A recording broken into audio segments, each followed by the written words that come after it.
अस्सलाम वालेकुम फ्रेंड्स। आज हमने बनाई बहुत ही ज़बरदस्त माश की दाल। जब भी बनाएं आप दाल, अगर आपकी दाल और घी अलग अलग है तो इसका मतलब है आपकी दाल परफेक्ट है।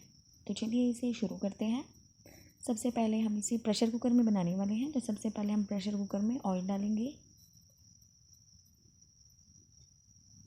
आधा कप के करीब मैंने इसमें ऑयल शामिल किया।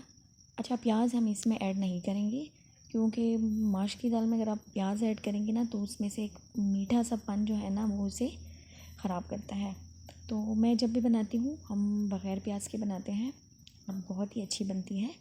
और इसमें मैंने 1 चम्मच अदरक और 1 चम्मच लहसुन का पेस्ट शामिल किया है, कुटा हुआ है ये। और इसे हमने फ्राई कर लेना है। अच्छा, इसके साथ कुछ मसाले भी हमने डालने हैं। मसाला डालना बहुत ही ज़रूरी है क्योंकि टेस्ट सारा मसालों से ही निकलता है। इसमें हमारे पास लौंग और बादियान का फूल, दालचीनी का टुकड़ा और थोड़ी सी काली मिर्च, ये बहुत ज़्यादा ज़रूरी है। यकीन करें आप डालेंगे ना तो इसमें से एक अच्छा सा फ्लेवर निकलेगा जो आपकी दाल में बहुत ही अच्छा जायका लेकर आएगा। थोड़े से मसाले हैं बस ये चंद। और जब हमारा लहसुन अदरक का पेस्ट अच्छी तरह से फ्राई हो जाए तो इसमें हम टमाटर शामिल करेंगे। 3 अदद टमाटर और उसके साथ ही 3 अदद हरी मिर्चें काट के हम इसमें ऐड करेंगे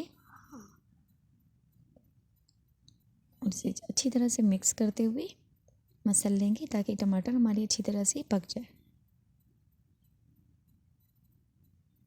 और जब टमाटर हमारी अच्छी तरह से मैश हो जाए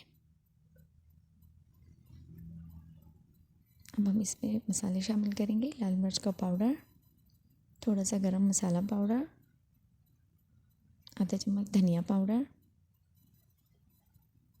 और थोड़ी सी हल्दी। बस यही मसाले इसमें डलेंगे,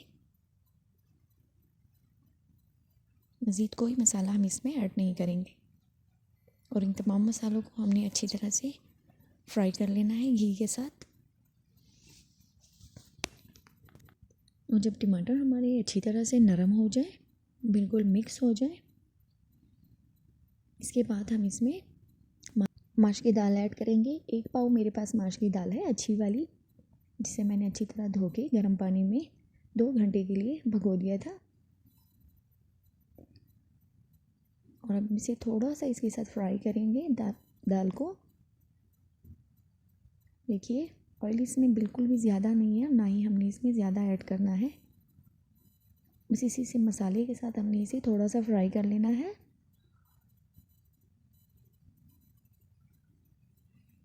अगर आप दाल में ज़्यादा घी के साथ फ्राई करेंगे तो आपकी दाल जो है वो सख्त हो जाएगी और फिर गलेगी नहीं। तो इसको हम थोड़ा सा ही फ्राई करेंगे।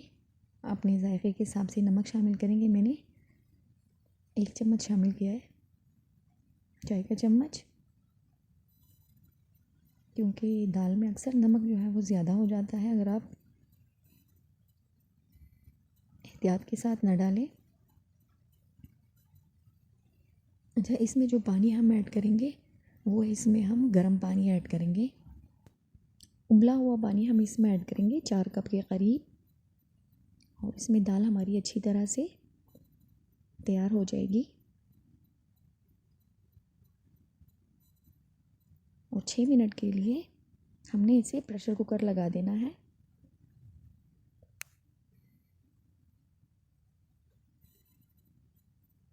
और इसके बाद हम इसे चेक करेंगे। इंशाल्लाह हमारी दाल बहुत अच्छी तरह से तैयार हो जाएगी। अब हम इसका ढक्कन लगा देंगे और जैसे ही हमारी 6 मिनट पूरे होंगे, और देखिए जनाब टाइम पूरा हो चुका है। दाल हमारी बिल्कुल तैयार हो चुकी है, ना नीचे लगेगी और ना ही हमारी दाल टूटेगी, बल्कि दाना दाना दाल हमारी रेडी हो चुकी है। मैं प्लेट में निकाल के मैं आपको दिखाती हूँ। लीजिए जनाब, बहुत ही ज़बरदस्त माश की दाल रेडी है। अगर आपको हमारी वीडियो अच्छी लगी है तो हमारे चैनल को सब्सक्राइब करें। वीडियो देखने का बहुत शुक्रिया। दुआओं में याद रखिए। अल्लाह हाफिज़।